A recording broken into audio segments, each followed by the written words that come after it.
and play. All right, welcome to this live commentary watch along for Friday the 13th, part 6. Jason Lives. You have me, Proper Horror Show, and my co host for these, That Crime Guy. Welcome, TCG. Evening all. Happy Friday the 13th. I hope your day has been incredibly unlucky.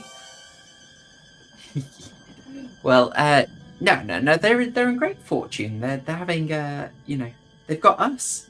What could be luckier than that? Well, there you go. Yeah, absolutely. You know, I knew you were happy to see this return, TCG, but you know what else is really great to see return?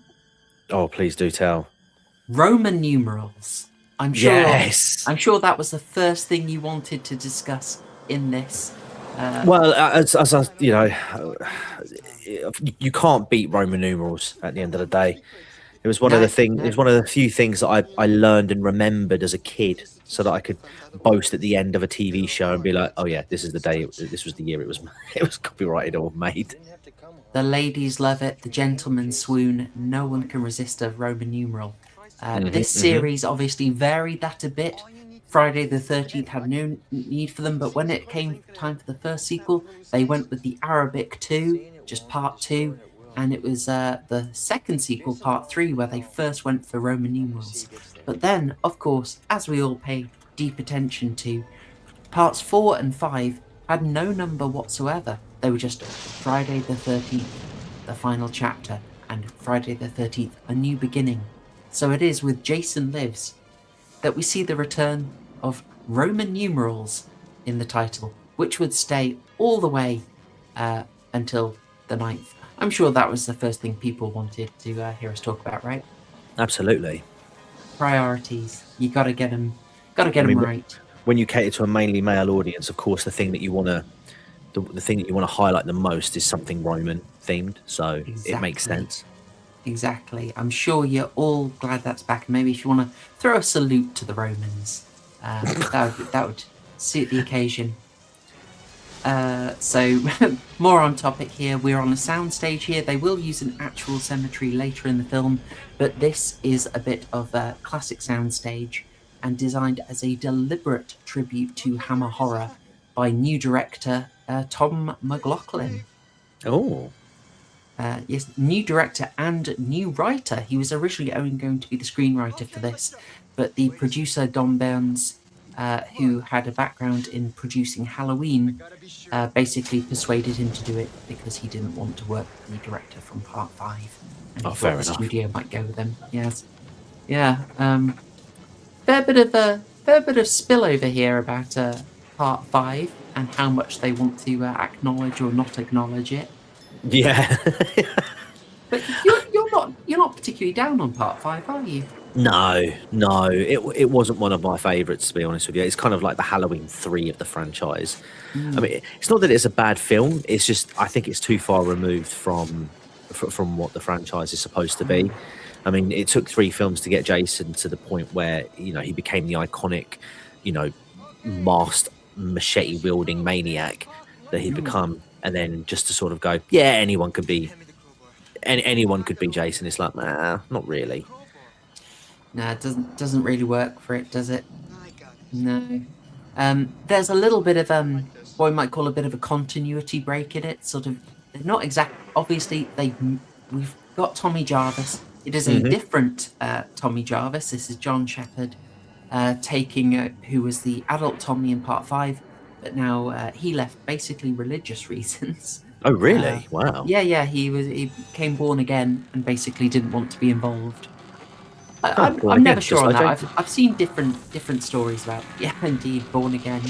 You're not wrong.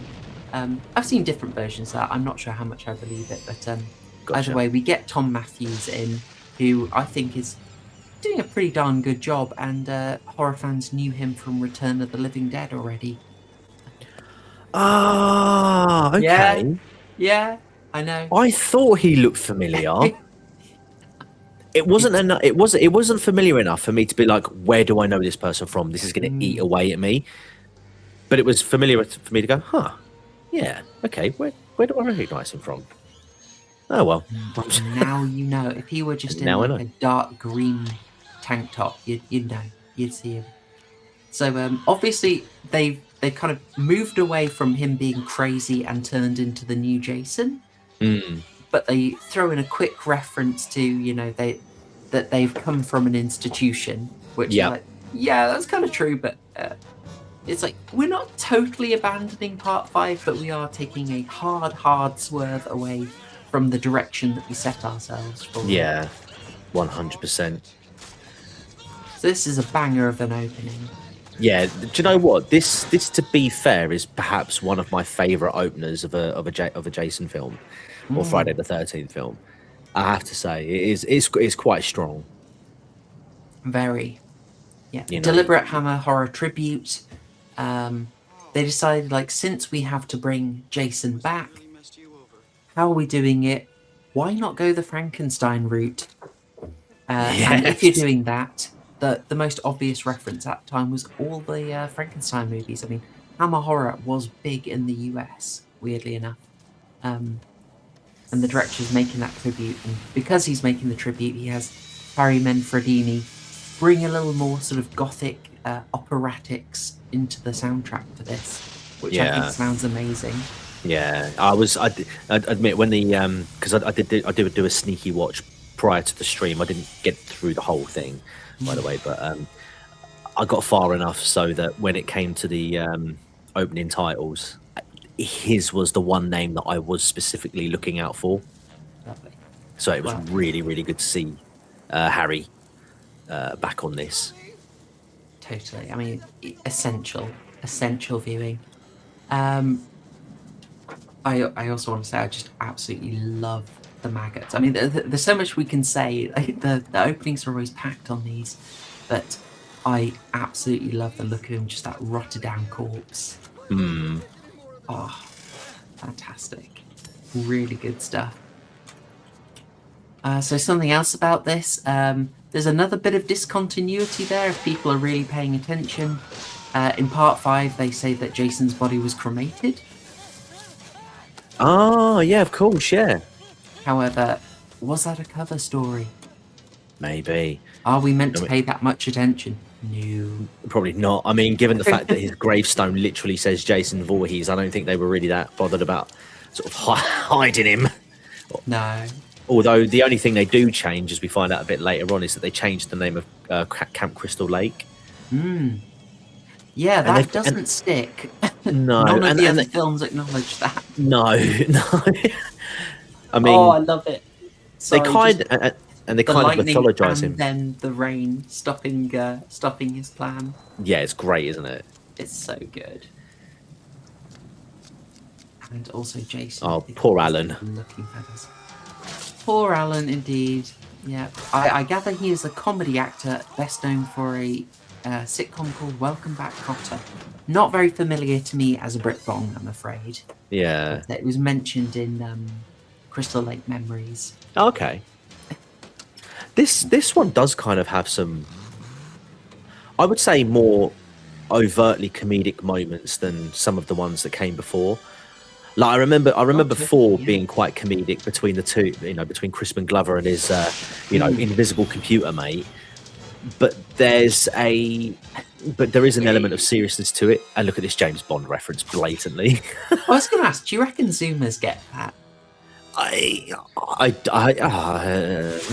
Maybe, because James Bond still does that whole opening, doesn't he? I don't know. I haven't seen a Bond film since. I say I haven't seen a Bond film since Pierce Brosnan. It's a long way from when they used to play it, 2 p.m. on ITV in the weekends. I remember that. I better not date myself too much there. So I might just say here, I'll throw it. You're right. There's comedy. There's always been a little comedy in them. This is the first time we get the kind of knowing comedy. The wink at the camera. We know it. By the way, Martin Becker from Real EFX Inc. doing the effects, and I'm going to say doing an absolutely amazing job on these effects throughout the film. Yes. Unfortunately, a lot of his best work in this was censored. No way. Yeah, sad to say, they had a hard time getting this one through. Do not believe the trivia saying that they had a PG-13 and amped up the gore. No. They had their gore amped down. Bless them. Unfortunate. Yeah, so there's a Forest Green police station there, and this is Sheriff Garris. One of many references for horror fans to pick up, obviously referencing Mick Garris. Sorry, I was muted then. No worries, man. Yeah, it's that sort of thing, just like early on, the James Bond and the sort of name references for horror fans to pick up on. I like that. Oh, also, sorry, I just have in my notes there, this is some of the smoothest exposition I've ever seen in my life. Yeah. What? Aren't you the kid whose mother and some friends were murdered by that maniac? You've been in a psychiatric institution ever since, haven't you? Yeah, I thought that was quite obvious. Bro. I don't know. Ever since last night, not last night, the night before, when I did that Metal Gear Solid stream, and bloody Vulcan was giving out all the exposition whilst torturing someone for information. Just, I feel ultra sensitive to people doing exposition dumps, like very bad ones. And here he goes. He keeps going. He's still going with it. Oh yeah, there's plenty to drop. Lots and lots. Like, you'd think he'd know this. Do you know what I mean? Yeah. You'd think he'd know this sort of stuff. It's like Supernatural, when the boys have to remind themselves how they have the lore about certain creatures and things. It's like, dude, you know this already. Surely you've hunted a bunch of them. How do we kill them? Oh yeah, this is how we do. Oh, of course it is. Yeah. Well, you know that. Tommy should know this as well. He should know that, Camp Crystal Lake is no longer called Camp Crystal Lake. They should know that, they tried to hide the crimes, or not hide them, but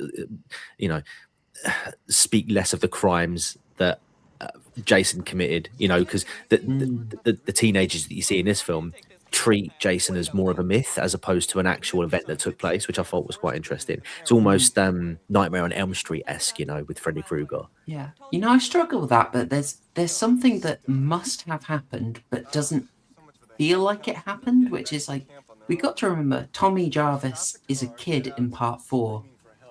He's a full-on adult. Correct. Like, he must have aged at least 8 years or 10 years in this. So there must have been a time jump. So really, this should be taking place in the 90s, right? You'd think so, yeah. It's just something that sort of bugged me on this watch. Was like, huh. It's kind by of the way, it's kind of like soap operas when they age people up just, for the sake of it. Yeah, you don't want to work with child actors, really.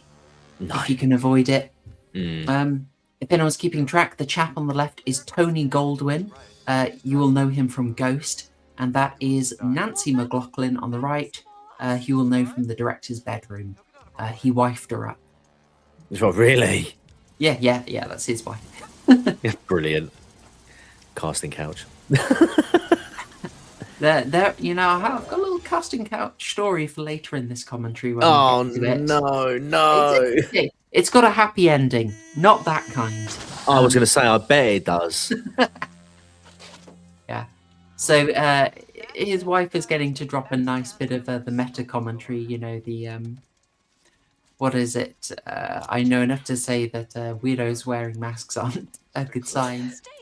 Yeah, they seem somewhat sensible in this film as well, because it happens again a bit later on where there's a sound or something, and one of the characters is like, "Yeah, I'm no." It was the it was like Conrad or what his name is when they're in that little RV. So that's just one thing happens, and they're like, "Yep, we're bouncing. We're out." Yep, we're done. Yeah, they are genre aware. Oof. Very much so.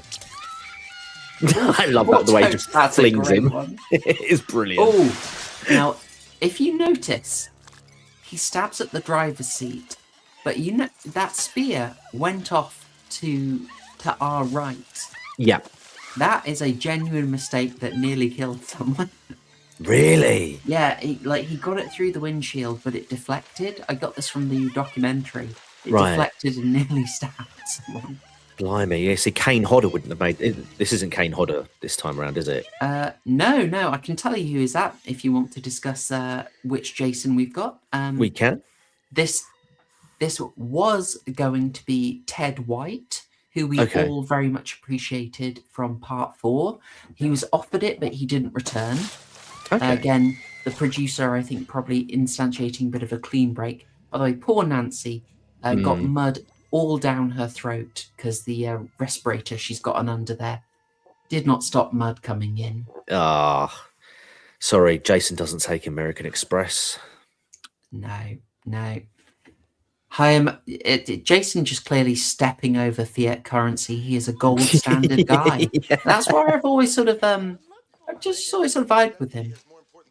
Anyway, yes, so Ted White was offered it, didn't go for it. They had a clean break from part 5. So it was originally offered to literally a stuntman crew member called Dan Bradley, but the executives saw the first day's rushes and basically said, look, Jason's a bit too chunky.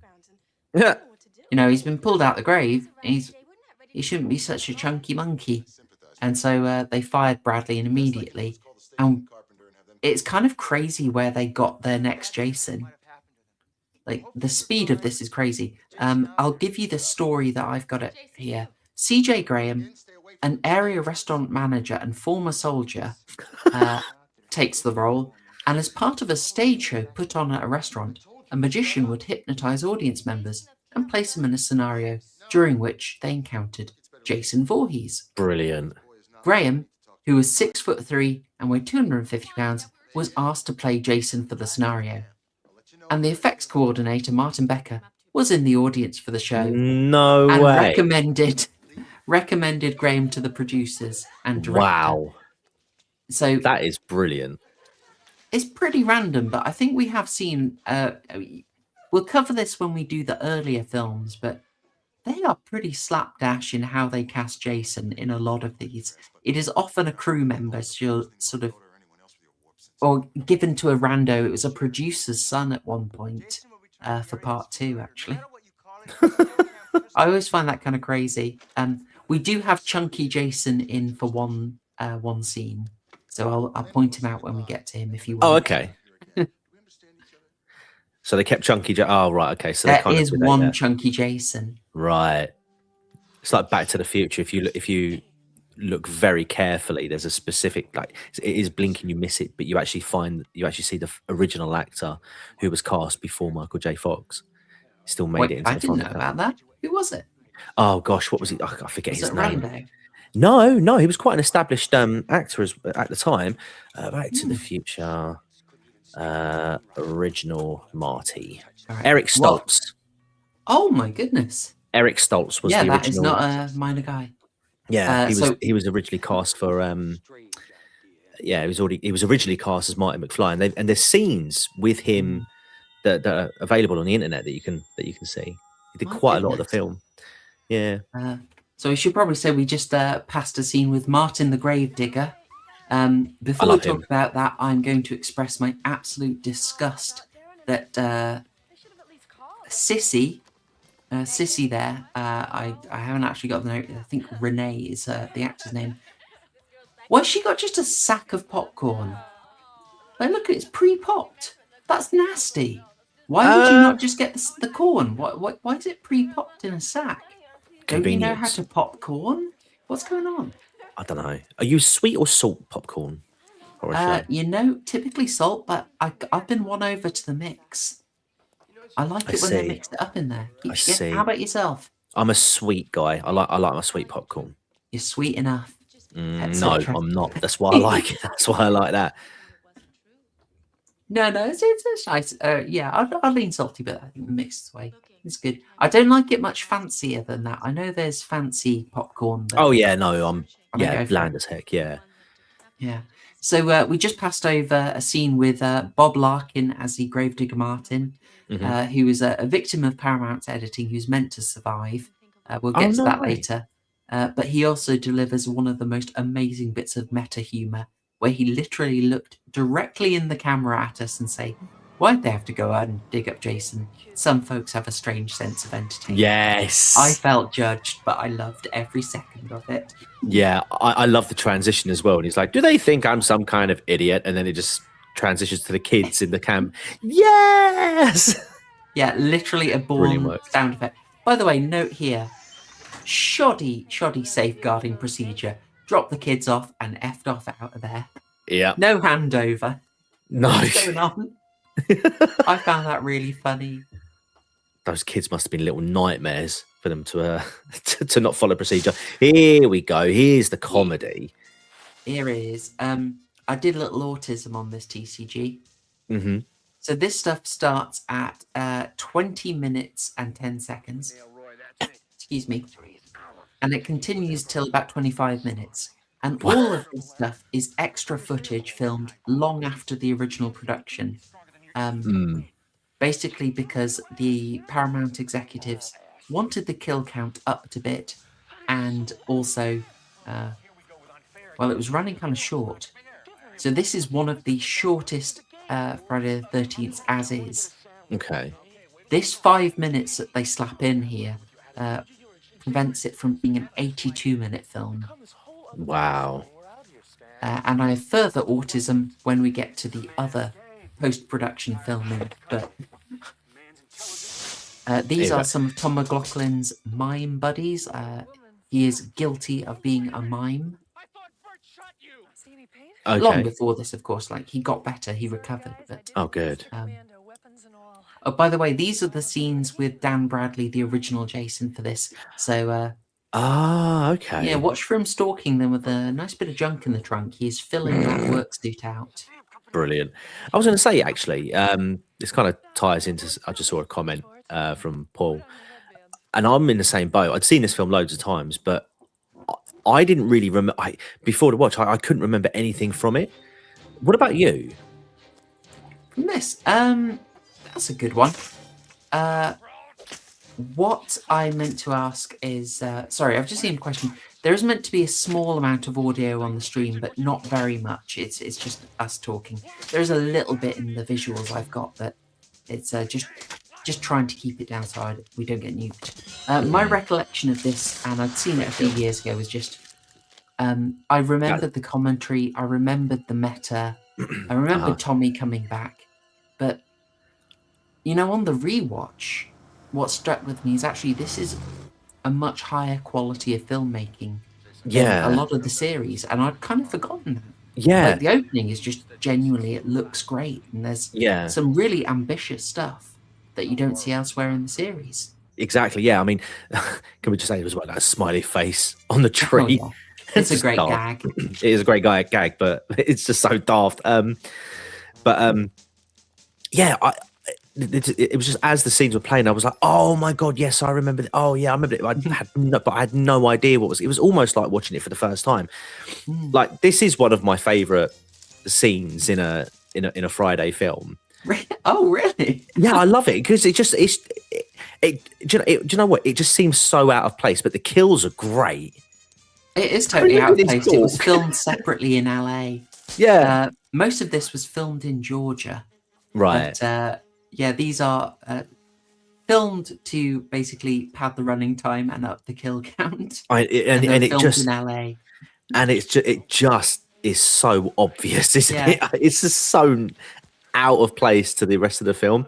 And I suppose the only nod you get is like the police find that guy's leg and glasses. Yeah. Poor Roy, later in the film, they get him. Yeah.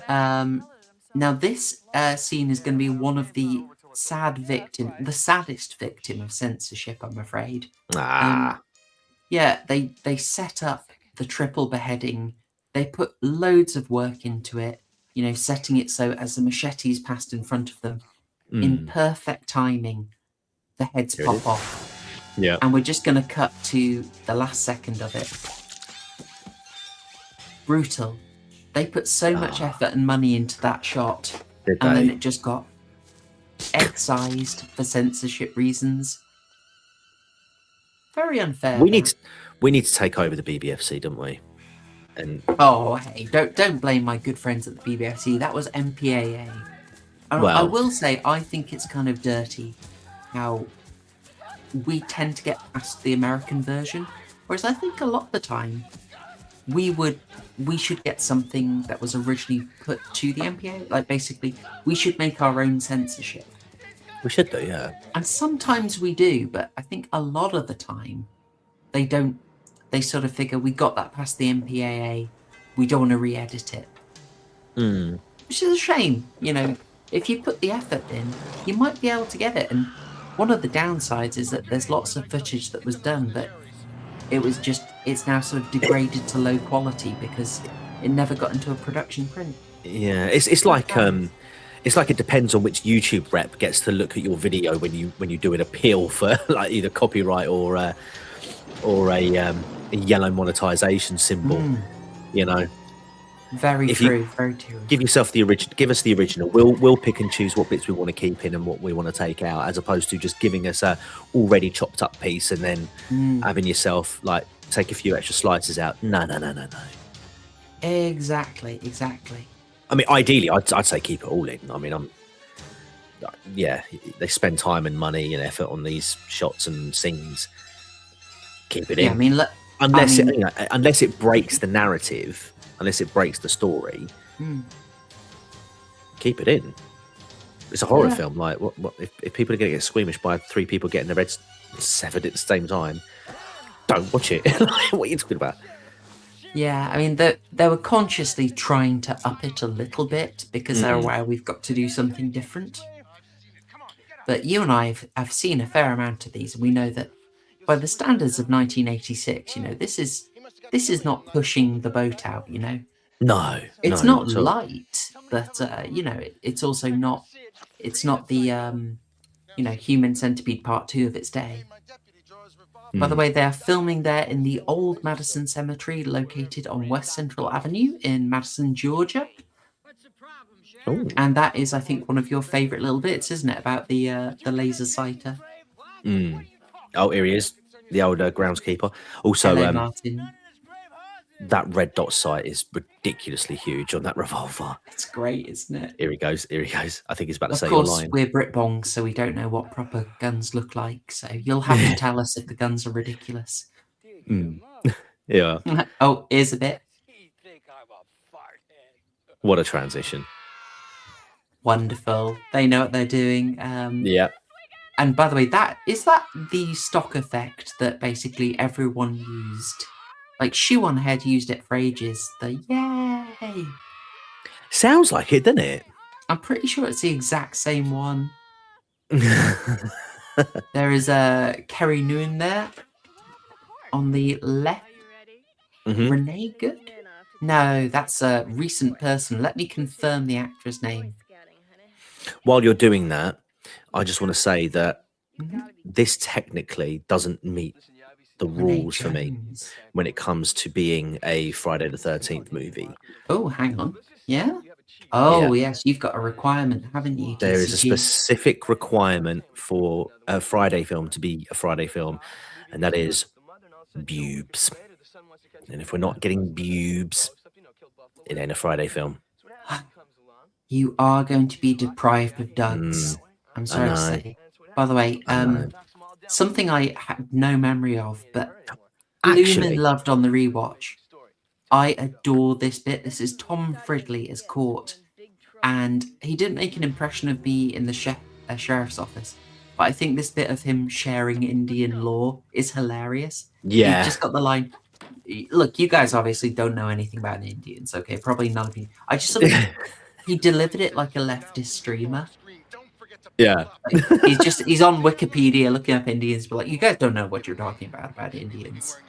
Yeah, actually, I have a source here that says misrepresents the source. The way he delivered it was perfect. I can actually save that requirement actually and say that this is a Friday film, because in the RV scene when the guy's going to town on just some random woman that seems to be shoehorned in, you do get to see his boobage. So what's a shoehorning? I don't know that position. Oh, the Sorry. Cheeky. By the way, I absolutely love that old school policing, just like, I'm going to take you to the edge of my jurisdiction and drop you off. based Yep. and has never seen Rambo build. By the way, this is another one. I'm going to be autistic again, TCG. This is another one of those very late post-production film scenes to get the death count up. So this is why Martin dies. They want more. The Gravedigger. He dies because they wanted a bigger body count. He was originally surviving and in the alternate ending, which I can tell you about later. Oh, and excellent. These two are just dropped in, friends of the director. The second couple to be sort of skewered together, shish kebabbed. But yeah, this edition is 2.5 minutes of murder filmed in a park in LA, which otherwise would mean the film would be 79 minutes long. That's In mad. total. I know. That is so mad. I mean, there's a certain amount of like efficiency, but there's also, crikey. I don't know how you end up making a 79-minute film, because decent amount of happening in this. Yeah, I know. They're not messing around. No, but I actually think the pacing's quite good as well. Like it's quite well paced, I think. So I think these extra pads do seem to help it. Oh no, they got him. Classic ironic death. Says to the bottle, "You'll be the death of me." Oh, that was quite nasty. I think that was cut quite short as well. It's a nice effect with the blood dripping out there. Does this guy remind you of Christopher Walken? A little bit. A little bit. He's got that sort of. Oh, what was her name? No, not Kathleen. That was the bottle. Let's have a look. What, his missus? Yeah, her name. Annette. That's it. Annette, there's a guy out there. He's killing people. It's crazy. I mean, get on the bike. We gotta go. Owie. Efficient kill. Very efficient. I've been stabbed. I'm dying. I love that I never know where these commentaries are going to go. I know. Oh, I love this gag setup as well. Easing you in and then getting very weird. In case you wondered if you paused, so if you're wondering, obviously it's funny that a 9-year-old is reading Sartre, but I looked that up. So No Exit is a story of, well, it's a play with about 3 dishonest people who are sent to hell. Garcin, Inez, and Estelle. And it's the origin of the phrase hell is other people, that they're basically trapped by their own psychological impairments. Interesting. So yeah, there you go. I'm just up in the class there. And I think it does make sense that the kid reads that book though, because clearly at his age he's not going to find the philosophical meaning within it. Instead, he's just going to read that and think boring, and then fall asleep. Oh, so it's efficient snooze fodder. By the way, do you see the Bowie album? No. Look on the chair. There is a David Bowie album. In fact, it is the album Aladdin Sane, and there is an interesting reason for that. That reason being that since part 3, the Friday the 13th films used to be produced under the code names of David Bowie albums. No, did they? Yeah, that was a code production name. Oh, there it is. Yeah, I see it. Yeah, there is. So part 3 was Crystal Japan, and it was Aladdin Sane for this one, so they snuck the album in. Oh, wicked. So that's pretty good. Did they sneak the albums in for any of the other ones, do you know? I don't think so. Lame. And they didn't keep up the Bowie theme consistently. I think it happened about 3 or 4 times. But, it's a nice little thing that they did. There is a kid called Nancy, scared after having witnessed Jason. Yeah, prowling around. And she is named not after Nancy from Nightmare on Elm Street, but after the director's wife, who you saw get murdered earlier. I see. I actually thought, girl called Nancy has nightmare about a killer that's chasing her is everywhere. I thought, hold on a minute. All that's missing is for her to say, and he had knives for fingers. But okay. That's all that was missing. Okay. Oh, that sucks. I love that kid in the background just staring, doesn't even blink. Oh yeah, no reaction. Yeah. It's always fun to watch background actors. Mm. I also tend to think that Kerry Noonan there on the left, it's Renee Jones on the right, Kerry Noonan on the left. She kind of looks to me like Clarice Starling. I can't get that out of my head. Yes. Oh my lord. Yes. There you go. Oh, here you go. So actually, you do Here's get your boobs. nipples. And Here. just Like his just a top really actually rolled up like breasts are being exposed as well. It's quite interesting. well. If So where does he get that inspiration? Well, does it help to know that he's John Travolta's nephew?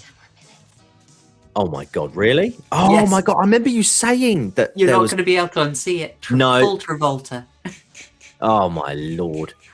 Oh, so this was some of the first stuff that CJ Graham shot, and I'm Right. afraid he introduces it in the documentary as it was my first scene of the shoot, and it was a back shot.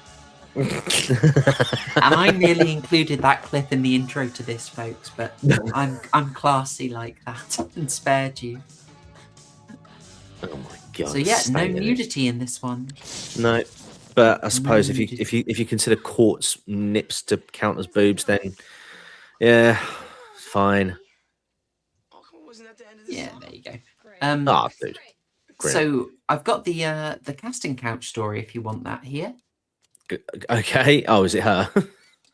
Yeah. So that's an actress called Darcy DeMoss.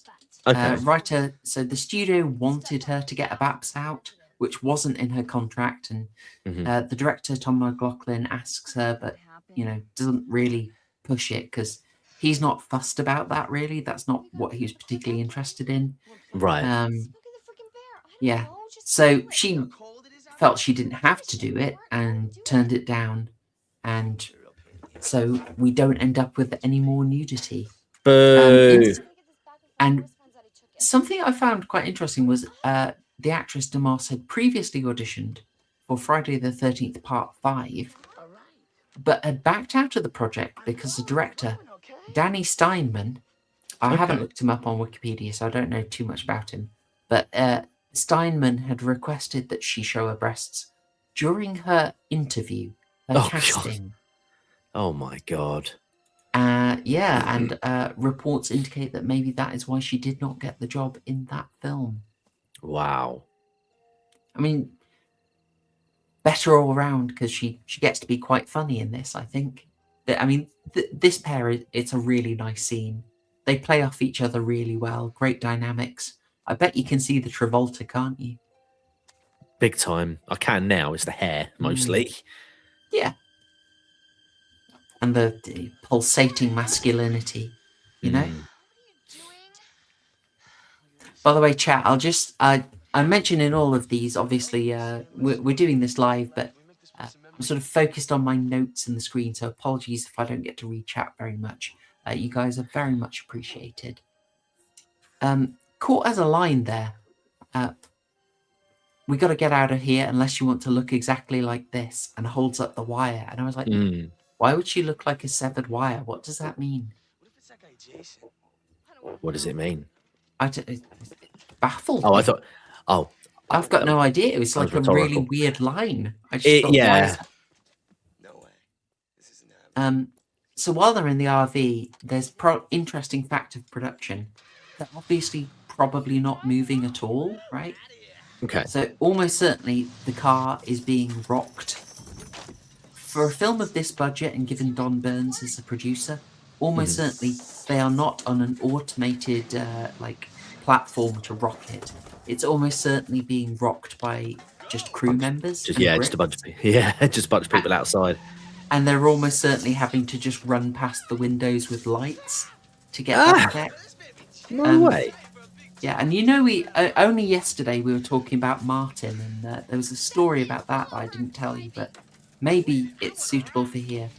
That opens with a scene in a train where, to simulate a train moving, grips, so like basic camera crew, are running back and forth and waving lights around outside the windows. So Romero's filming that, and then they finish and many times he just sort of forgets to tell them to stop. Stop. So the grips are just like running around for 10 minutes, waving their lights, exhausting themselves for no reason whatsoever. Yeah, did he really forget though, or did he just want to see them continue? See how long they'd go on for before they realised? Yeah. Maybe she thought it was funny. Yeah.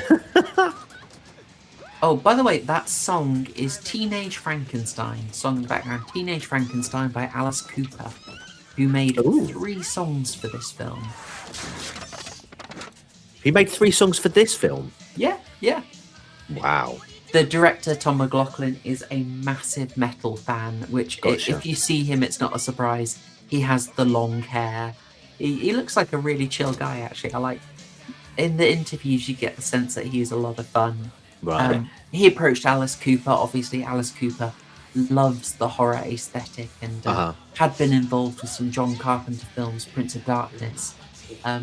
He was really pleased to work with them and produced the 3 songs. So I don't know if Teenage Frankenstein was done specifically for this, but he did Hard Rock Summer and the main song for the film, He's Back, the man behind the mask.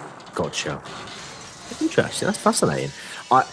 It still doesn't beat Lion though. Unfortunately, nothing can top Lion. Yeah. Love is a lie. Yeah, yeah. Our favourite from from part 4. See, this is what I'm talking about. That is a gorgeous shot. Yeah, it's great, isn't it? When I said I remembered the comedy, but I forget that this actually, it just looks good. It's a very highly produced film. Yeah, yeah, absolutely. How do you feel about our main woman there, whose name I forget because I never remember character names? Megan, as the Americans say. She is dumb.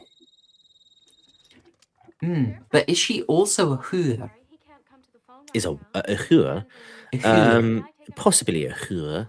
She seems quite keen. Yeah, definitely. She's like, I bet she saw pictures of what was his name? Oh my god, it's gone.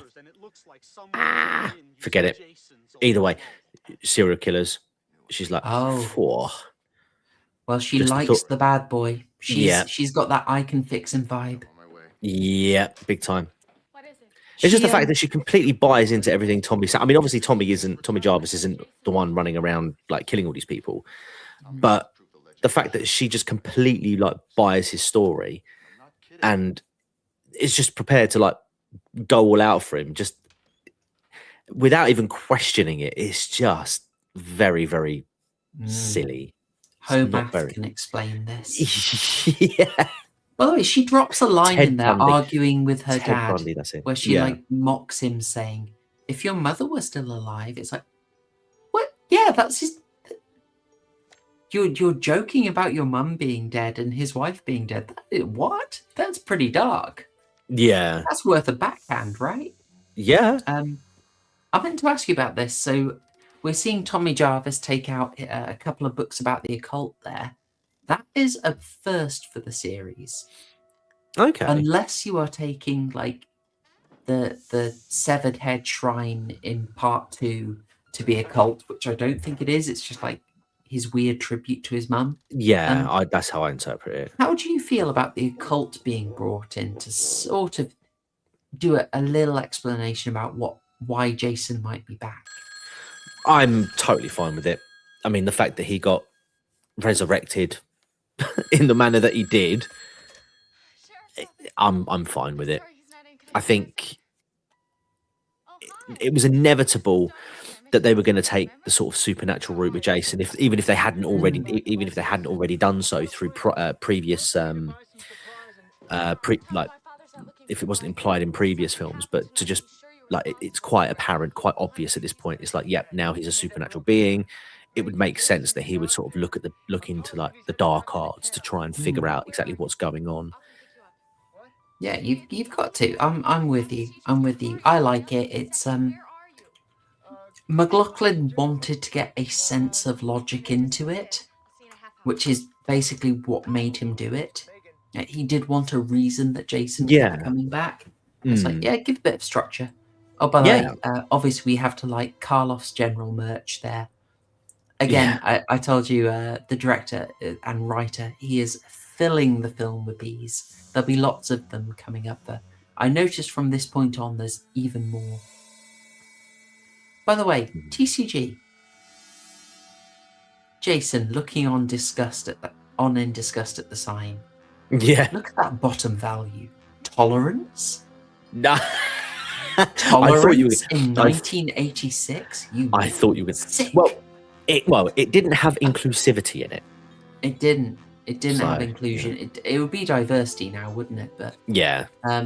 it's just sort of interesting, isn't it? You think this sprang out, like people went crazy in 2013 when Anita Sarkeesian started putting fluoride in the water.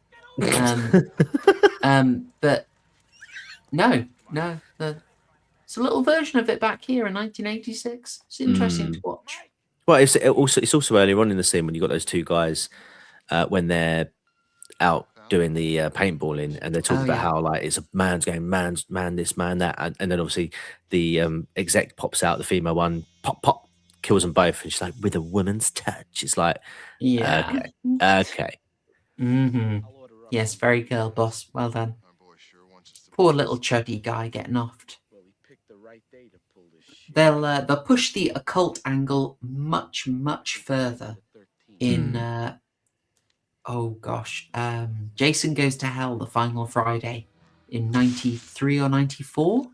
But yeah, it's interesting that it's raised here and then dropped later. But I don't think we've ever claimed the series is consistent. Oh, by the way, TCG, I know you want to know, and I can confirm that magazine, Men at Play, with multiple nude shots of chaps, it's not a real magazine.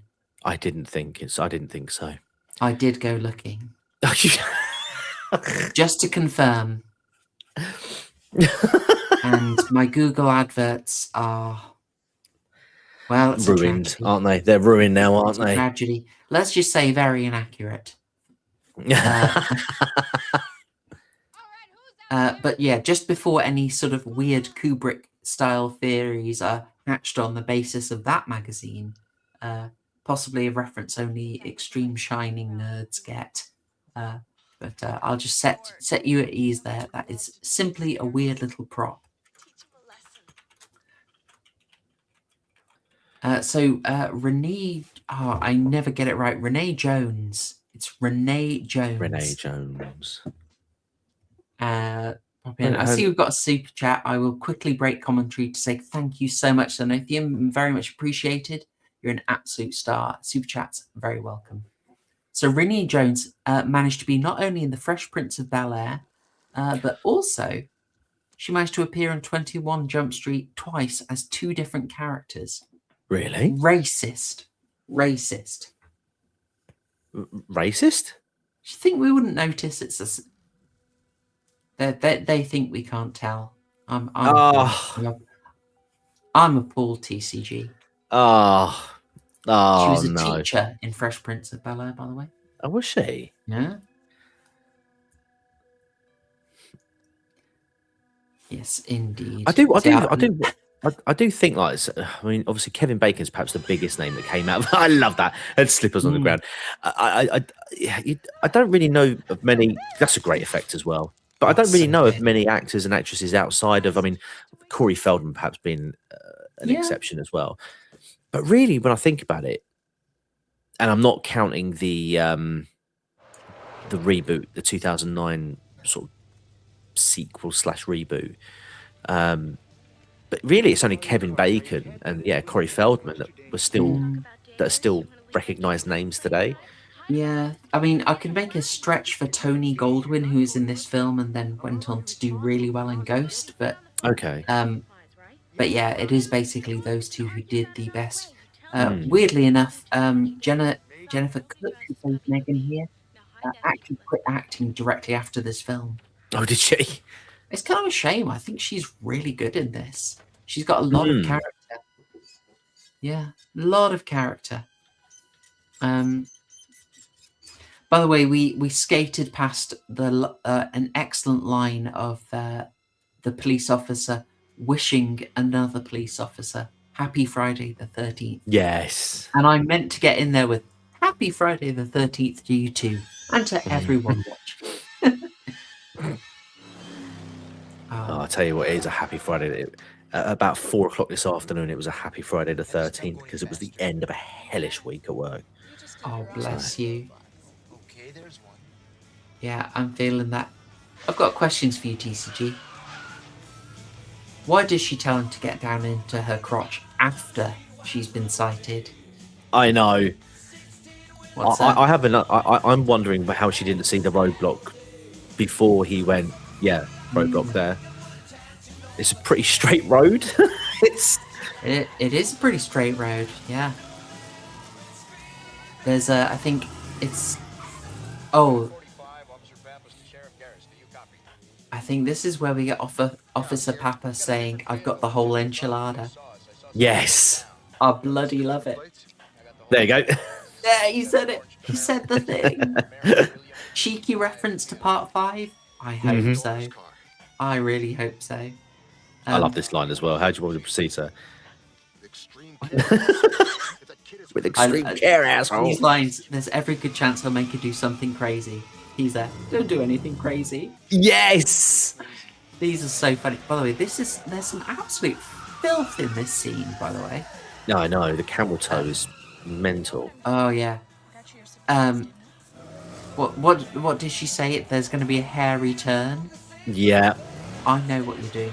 By the way, they're also on Cunningham Road. Cunningham.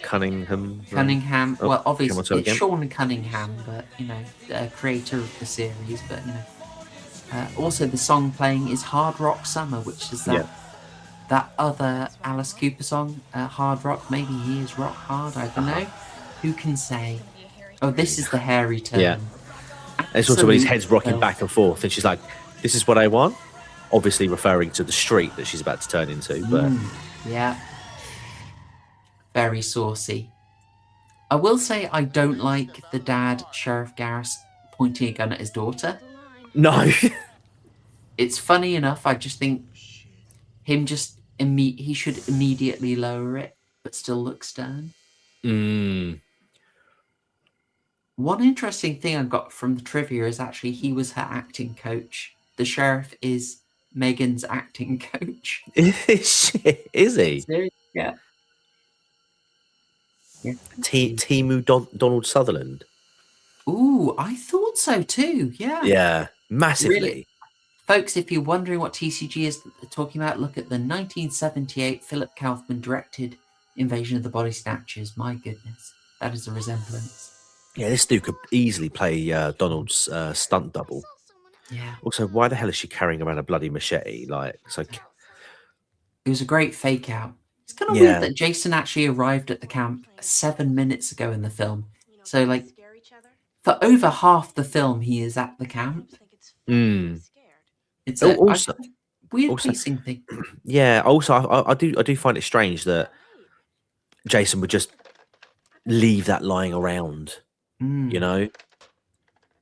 Yeah. Did he like upgrade it or something? I don't know. Unless it's intentional, but I feel like. Yeah, it seems a bit odd that. Yeah, it just seems a bit odd that would happen. I would have liked it at that little bit when it just shows the machete on the floor.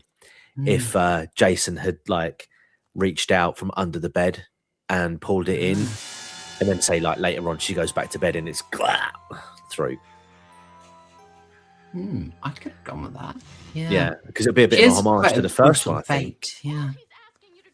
Well, there's another interesting joke about us there. You know, the kid saying that it's Kerry Noonan says grown-ups think it's funny to be scared, and the kid's like, huh?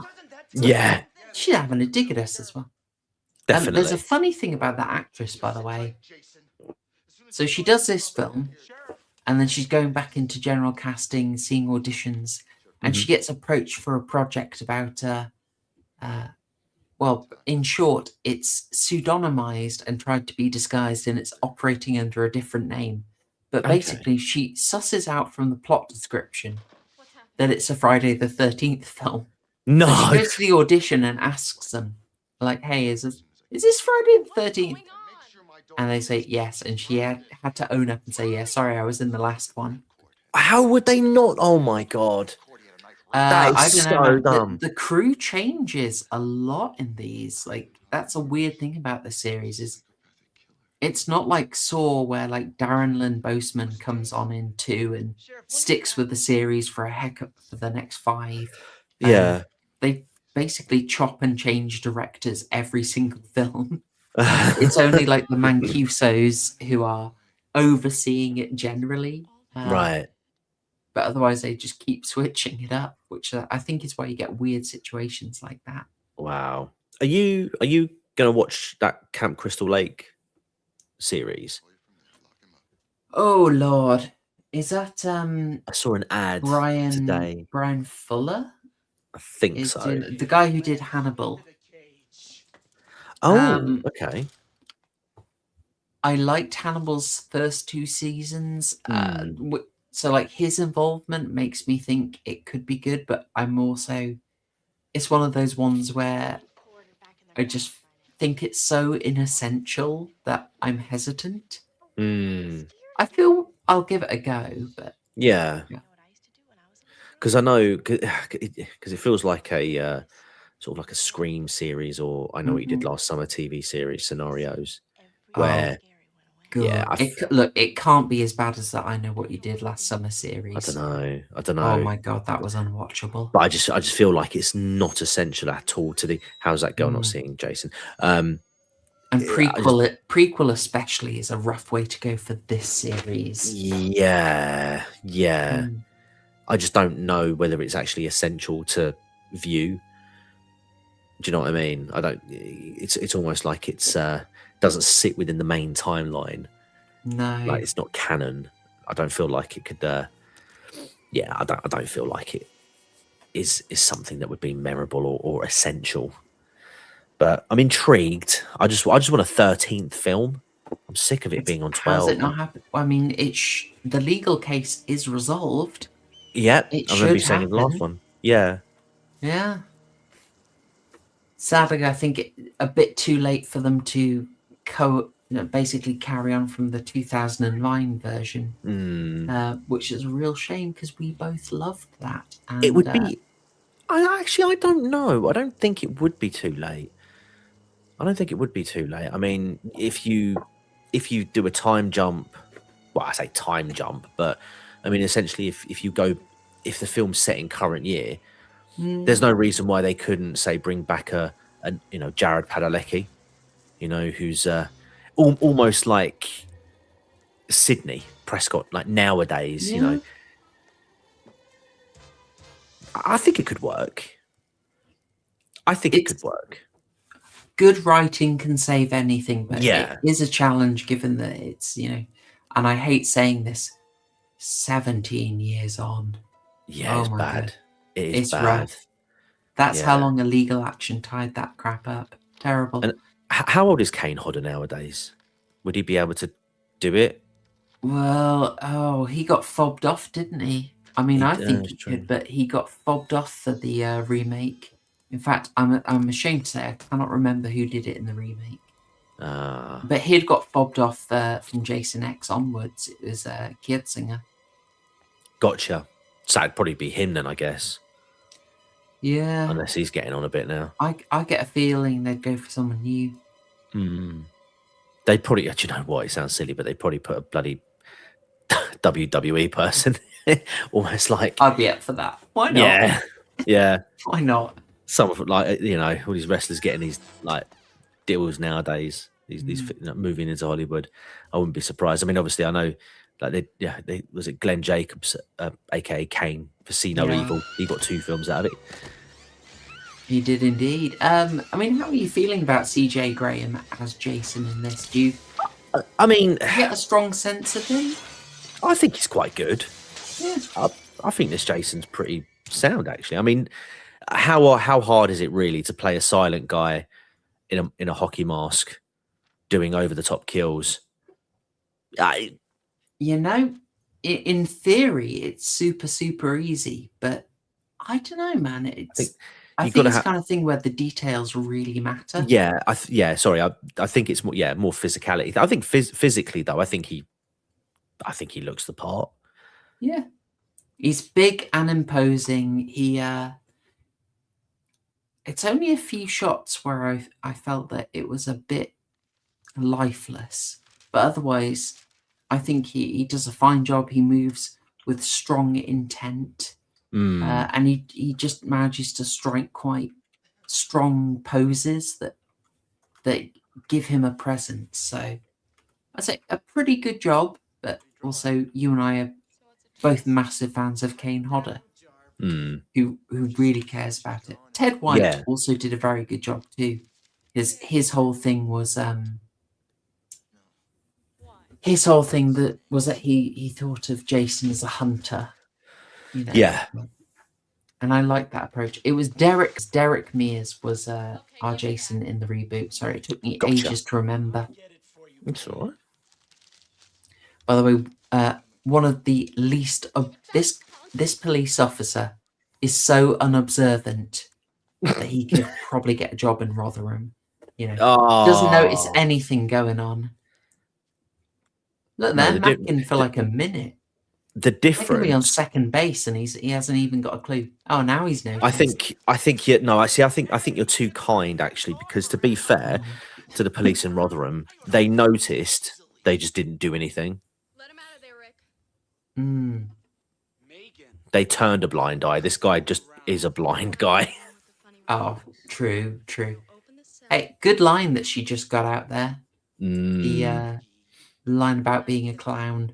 yeah, What is it? What does she say? I'm not the one with the funny red nose. yeah. That's pretty great. Was she when she shows him the drawing? Was she drawing a bush? I don't know. Probably. It's quite abstract. Quite abstract. Um. God. Yeah, in you go. I mean, I get that, you know, being the Are we daughter ever of the going to see the police. laser gun Yeah, again? being the daughter of the police chief, like you'd probably be a little bit rebellious, but I don't know, man. The name I forgot, which I remembered now, is Ted Bundy. Bundy. Oh, There you go. has the film dropped off on the? Has it? Oh, Yeah. I hope not. Oh no. Oh dear. Okay, folks. Right. Well, I'm afraid the visual guide has failed. I don't know what has gone there. That is very weird. Right. We're going to keep going. I hope you've got your own legal copies, and I will produce an amended version for channel members. That is super weird. Boomer. Total boomer. I can't even check it out. I can't even Don't. check it out because I got my own copy of the film. Oh dear. All right. Well, let's maybe add a little more commentary about what is happening on the film. Yes. Oh my gosh. So they're So obviously driving. they've driven away. Yep. And he is in the driving seat now. She said that's not on the cards, Mm-hmm. Mm-hmm. didn't she? I thought that was a bit of a Chad moment for him. Yeah. Well, and it's like, you know, from a narrative point as well. They were, you know, she's like, why don't we just take a gun and shoot him in the head? And he's like, no, no, no. I've read some books now. We've got to drown him in Camp Crystal Lake, which is where he originally died. Although canonically he didn't die, or did he? As raised in it's so Scream 7. Yes, it was actually, yes. Interesting Yes. that again they'd get a question wrong about Friday the 13th all those years later. Yeah. But yeah, I Well, mean, I've always felt like Jason's death in the or not death was always a bit ambiguous, because obviously that was, you know, Mrs. Voorhees' entire motive. Like, my boy died in that lake, but apparently he didn't, and he was just chilling in the in the forest for woods. yeah. It's a huge point of contention in the production, Yeah. basically. A lot of people thought, no, this is BS. We can't bring Which Jason back. This is nonsense. is also perhaps And linked to my theory about Stu, because they're very you know, they drop a claim about that. No, he didn't die, but it's like, but he did. It's just kind of retconned. And now it's like, oh, Stu's definitely dead, and it's like, but is he though? Come on, guys, like really? Look, if Jason can come back, so can Stu. All right. Exactly. Yes. It's only Um, a matter of time before they make Ghostface a supernatural entity. Like Jason became officially one in this film. So, mm, oh, the little girl's being terrorized yeah. again. I just want to say I really loved that bit. That was she sees Jason just like Kerry Noonan's character told to do. She prays, he disappears. Weird, very unique moment in Hollywood. Mm. Hollywood not going to show many a person praying, not going to show it working, and it's also kind of ironic that if John Shepherd, the original adult Tommy Jarvis, left because of well, basically a stronger Christianity, um, Oh that no, the he left popcorn. when that moment goes in, which I thought he'd have liked. It's a Mm. shame that. Yeah. But also, I mean, something we haven't really discussed, and I'll say for anyone struggling to keep up, we are at 1:05:40, 1 hour, 5 minutes, and 45 seconds now. Obviously, this is the first film to actually even have kids at the summer camp, I which is thought quite that. amazing. I was going to say this is. I think this was the first film. So thank you for confirming that, Yeah, it because is. I It thought is. that. With kids and no tits. Yeah. By the way, there's going to be the most amazing cut in a second after this officer is killed. I I need to didn't see catch this. that the first time. Look at that. How Oh, does he die? And what do we see on the door? brilliant bullseye. Well, the Tom darts. Yeah. McLaughlin, you Chad. We love it. We absolutely love it. But again, it's just there's quite a few bits like that, isn't there, in this film? Like I said earlier Yeah. on about the guy. Do they think I'm an idiot? Yeah. His daughter's like, oh, he's with a psychopath. He's going to do something crazy, and then he's like to his daughter. So yeah, please don't do something stupid or crazy.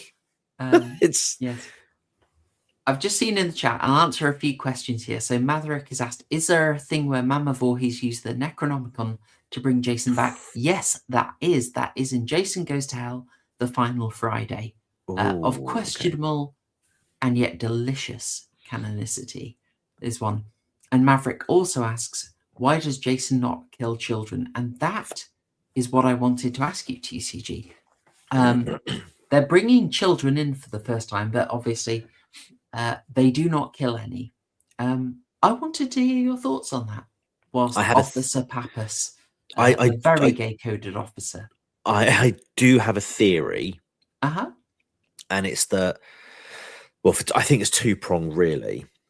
A, children are pure, like innocence, aren't they? I mean, who does Jason tend to go for?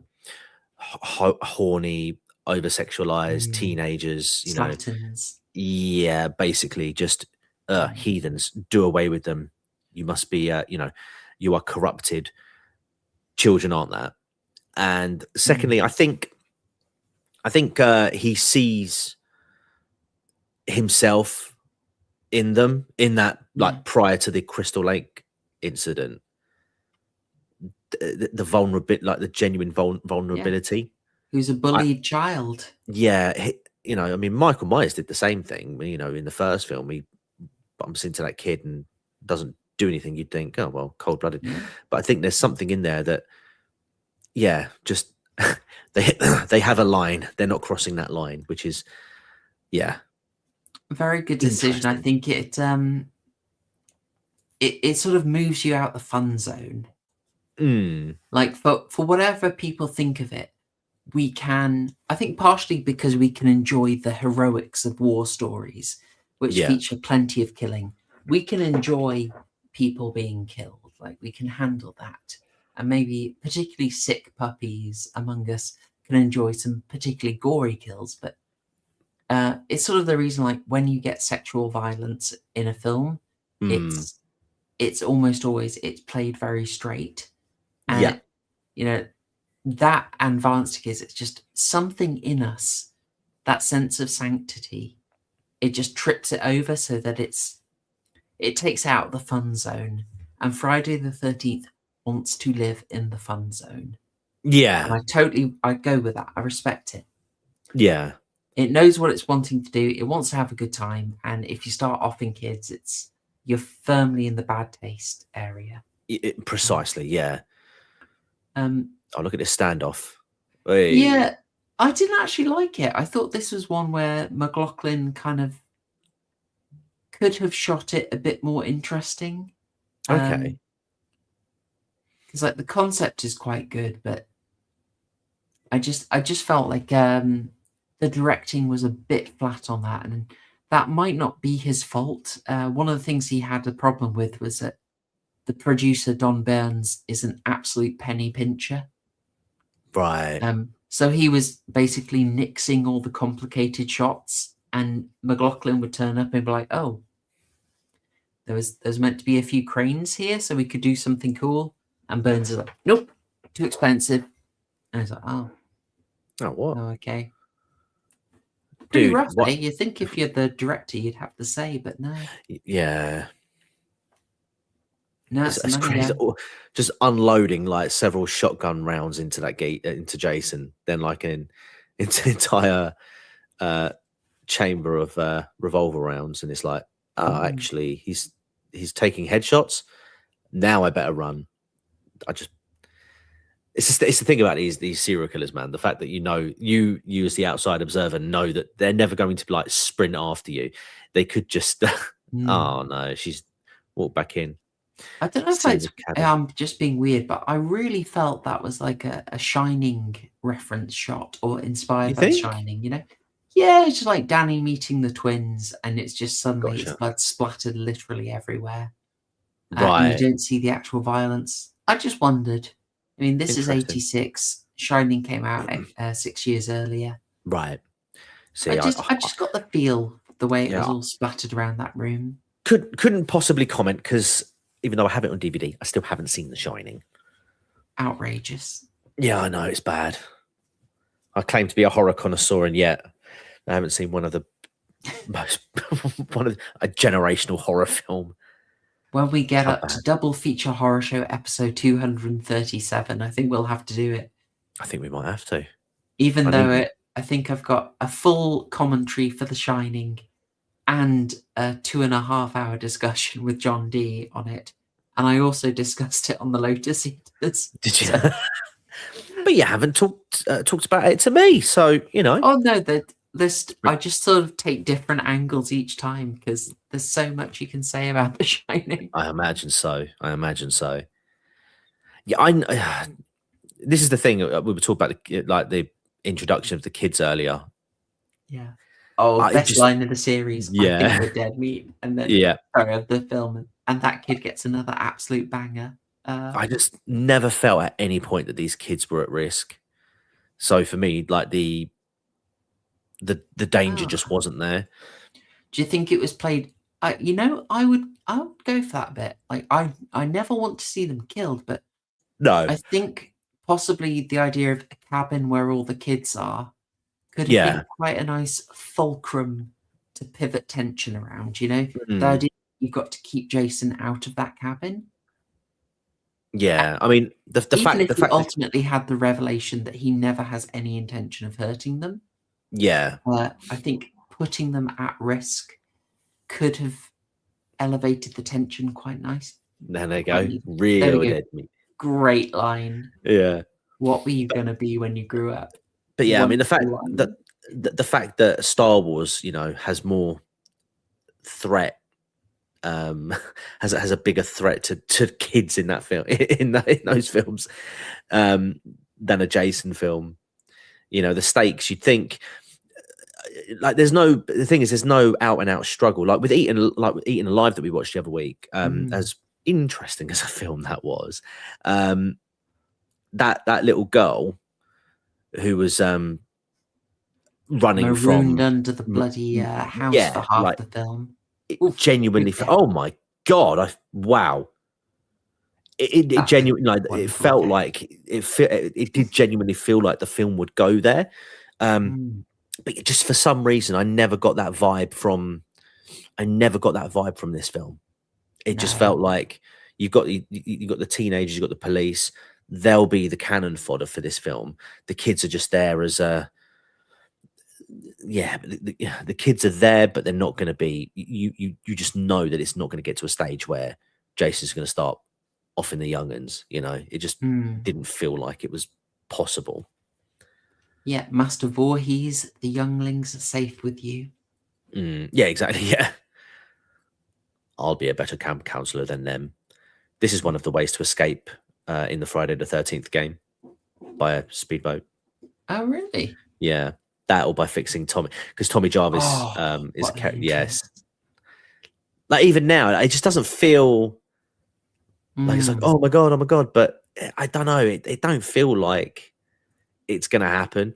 Like imagine being completely wrong. She goes in there and it's a complete like bloodbath. Oh no, it's crushing her head. Pretty Has he done crap. it? Oh, you know, on the previous head crushing of Officer Pappas, Mm, that was another thing that got censored, unfortunately. We okay, just saw her just sort of hold the head and he goes, but originally that skull sort of popped and the right. brain, all the sort of brain mush just splooped out the top Wow, and it got cut. Unfortunate brilliant. because lovely effect. We missed all that brain goop. Very sad, very sad. Mm, it's such a shame, man. It is because a lot of effort went into that. A lot of expense goes into it. Mm. Oh, I love these shots.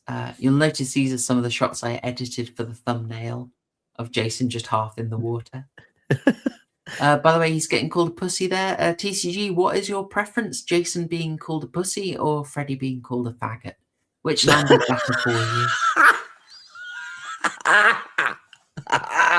I just want to see Michael Myers called a batty boy. And, Yeah. then my life, I've got the hat trick. No, I'd call Michael Myers a bell end. Oh, there we go. Oh, what do I prefer? I don't know. The faggot seems quite. I don't know, man. Pussy's just such a good. Oh man, it's difficult, mate. What you need is Harry Hill just saying which is better, fight, and having like Jason in a giant, like wearing a pussy hat, coming out, Oh and then God. I don't know, Freddy coming out the other end with some frozen box of faggots. I don't like that imagery. By the way, if anyone is wondering, these water scenes always an absolute nightmare for production. They were shot Yeah, in 3 different places. So he's pouring the particularly gasoline in now. the underwater scenes were shot at a heated indoor facility in LA, and Hmm. the cast are keen to mention that it was heated when they're in the documentary because this stuff was filmed in Georgia, unheated and absolutely freezing, and they were not happy with it. And a few select shots, particularly around the motor, the boat engine being kicked off, were actually shot in a producer's father's pool Oh, because was America is a real country and everyone casually just has massive pools, it? whereas we are a joke. We don't even have air conditioning. Yeah, this is an interesting one. Jason here has just bent a dude in half. I mean, who hasn't among us? But I know, and now then he's. he's having a struggle with Tommy. It's sort of the power levels are a little bit Oh yeah, they are inconsistent. mentally. I'm saying that because he's in the water, he's kind of nerfed because it's getting him in the water will get Ah, him to rest. yeah. That's my That headcanon. no, That's what that I'm. would totally make sense. That would totally because they sort of toy with that in Freddy versus Jason. Yes, indeed. So yeah, it's almost like yeah. I mean, it would make sense. It would totally make sense, actually. How good does that look? Yeah. It's a great little thing. Oh. For 80s, that Oh, could have been some absolutely horrific green screening, and they oh, didn't do definitely. it. It looked good. Tommy, no. And now we're in the heated indoor facility, and everyone is much happier. Yeah. Also, I suppose people will probably don't need us to point out, but there was an extent to which everyone wants theirs to be the final in the series, finish it off brilliantly. So The Yeah. call back to Jason jumping out of the water, Mm. calling back to part one, it's a bit delicious. We love it. Tommy, no. Yeah. Oh, He's obviously well. still holding his breath because he's rising to the surface. You know, I hadn't thought about that. Mm. There we go. Is he Is actually he dead? killed? I My don't. subtitle said, "Is he killed?" Yeah, it did. She literally said that. Yeah, Oh, she actually gets her. Oh, okay, she brilliant. actually said that. This is why you don't have child actors. Yeah, I like that she doesn't hesitate in this. She's straight into it.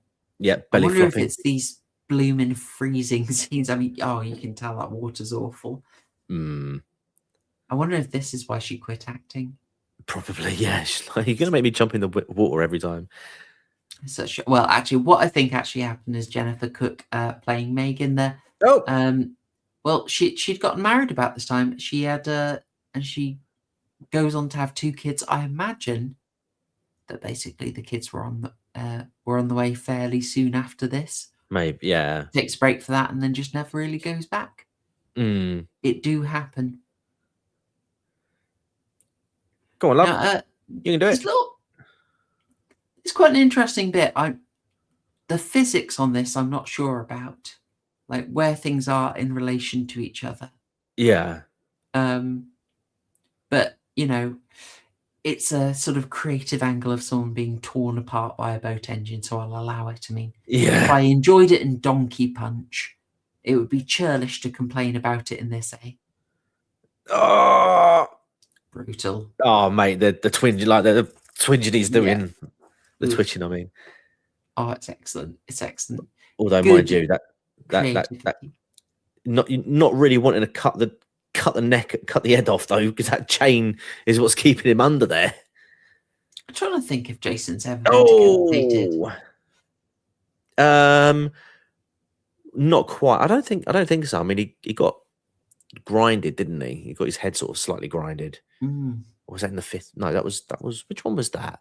It's like that weird movie logic where as long as you don't take the head off, they're fine. You know, like Michael Myers losing his head in H20 was meant to be the serious confirmation. You know, Yeah. absolutely dead for real this time. It's done. And then we all know how that turned out. Yeah. And if you want to know, we actually have a live commentary for Halloween Resurrection on this channel. We do. And you can watch the version with the full visuals if you're a channel member. So maybe I'll just push people. Join up as a channel member because clearly as my video failed on this one, I will get you a version with visuals for this. I'll even get the Jason actor talking about back shots in for you because you know I like to reward channel members. Tommy survived. He came back. It's great. Again, Hey, he said it's finally over. I know. How wrong was he? I do love how the kids are again just sort of standing there, like we don't have any direction, and we're no, cold. Yeah, just stand there, not be like, I want no, like I want my mummy or anything like that. No trauma. Just Friday stand the there. 13th movie does not end without a bit of a cliffhanger. It's kind of weird. Like Tom McLaughlin writes it with a sense of finality. Like this is how I've got a reason for why we can finally set Jason to rest. Let's be honest. He knows. So, would you like to know about the alternative ending for this? I would love to know about the alternate ending. God, okay. I can't get my words out. So, it was never filmed, but it was scripted, it was storyboarded, and it appears in the novelization of Jason Lives. The idea was that someone has to be paying for Jason to be in a grave. At the end of the film, he's reinterred. Someone goes to the grave, talking to Gravedigger Martin, and this guy is like a Rasputin-like figure. Like you don't see much of him, but he's tall, imposing, a little weird. He's giving off slightly occult vibes, and that Okay. person is Jason's father. Dun dun Teased, dun. like sort of, we'll decide what to do with him in the next film, but Right. just so you know that the reason Jason was buried at all is his father, and possibly the reason he came back is also this father who's got a bit of a occult Rasputin vibe to him. So yeah, Interesting. Fascinating. Oh, and mate, imagine. Oh, alas, they did not go with it. I would have loved that.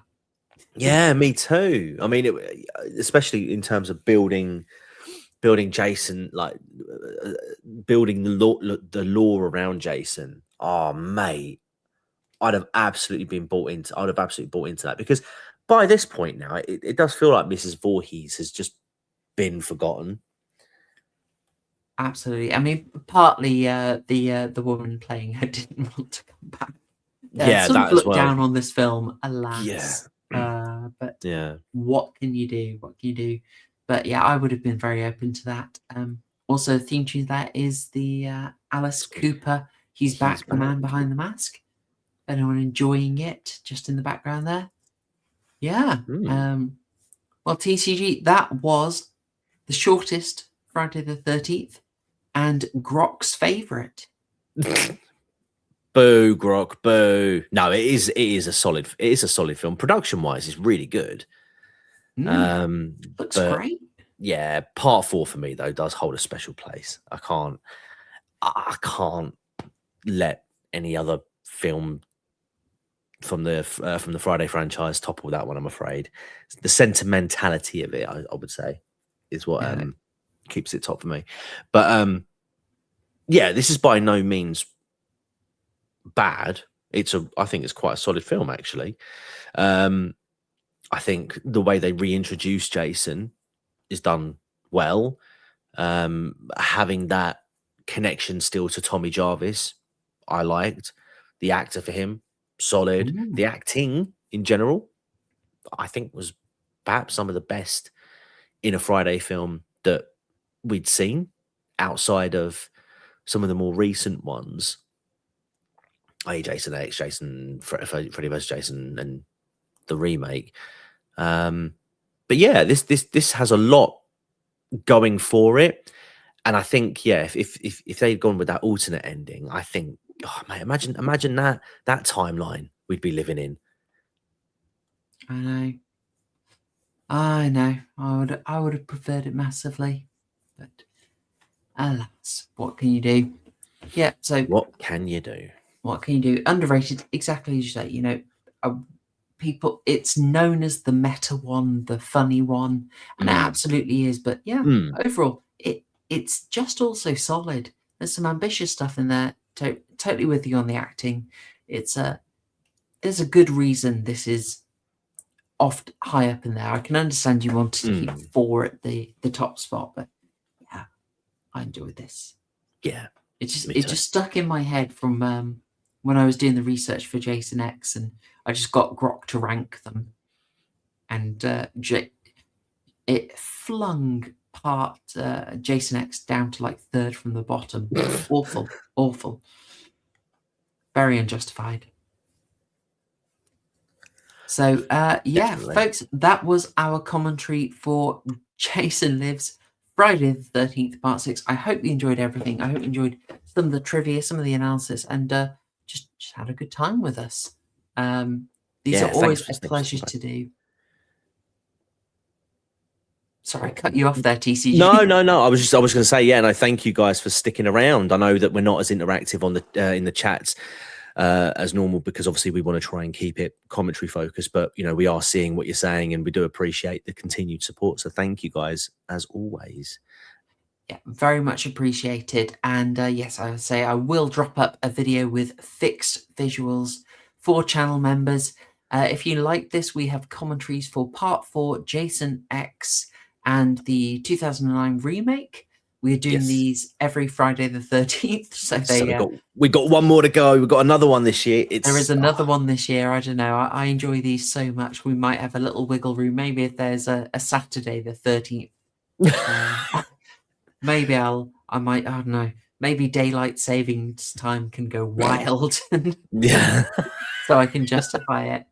But thank you again for joining us. I will end the commentary stream here. Go check out the other commentaries, sign up, like the stream, send a super thanks, whatever you want to do. But have yourselves a great weekend.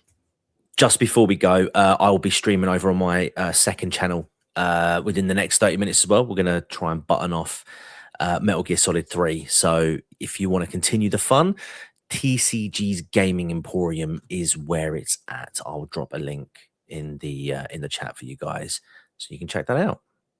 Brilliant. TCG's Gaming Emporium. Follow the link, drop it in the chat now. Paul, thank you so much. Very much appreciated. And I will absolute hero. Not only a member, but also a super thanker. So much appreciated. Folks, have yourself a great Friday night. It's been wonderful fun doing this, and I hope you got a lovely weekend ahead. Cheers. Hashtag Chill Gang. Happy Friday 13th. Happy Friday the 13th indeed.